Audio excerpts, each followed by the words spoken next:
Hi everyone! Today we are here sa Kanyang, Oslob, Cebu, which is one of the mountain barangays here in Oslob. We are here because we just want to take shots of the beautiful scenery and the beautiful nature here in Kanyang. Enjoy!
I'm gonna take a picture for you now.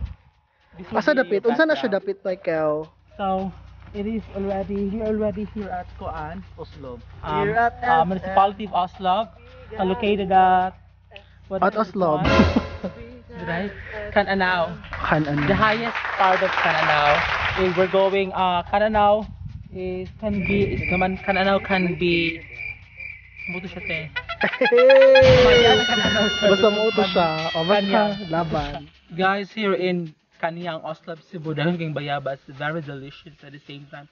Very cheap. You don't need to bring money because dagang bayabas sa kilid. So feel free to pick many as you can. Say hi to my vlog, Nico and Philip. Nico and Philip, say hi. Hi, Tiyong. Say hi sa akong vlog, oy. Subscribe guys yung channel, guys. And so somewhere in Kanyang, there is this private property. Manindot kaay siya, but however, we are afraid to enter kay basi makasabaan mi or mapriso perhaps. But if you take a look here outside, ilang tamo sulod, there is this native bahay kubo nga nindot kay siya pagkahimo, and of course viewing sa sunset. Yeah. Here nindot kay siya, guys, but we cannot go inside.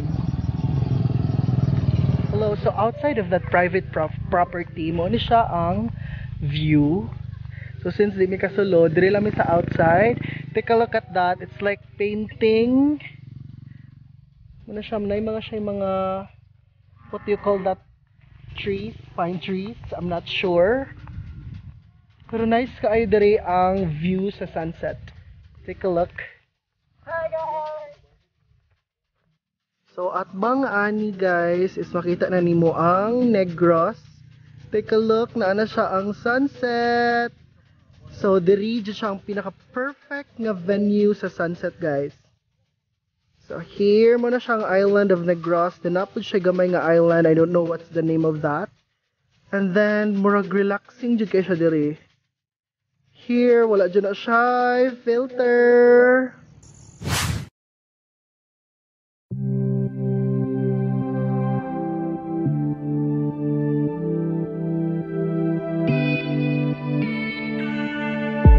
I can see it in your eyes. You've seen the moon and its darker side.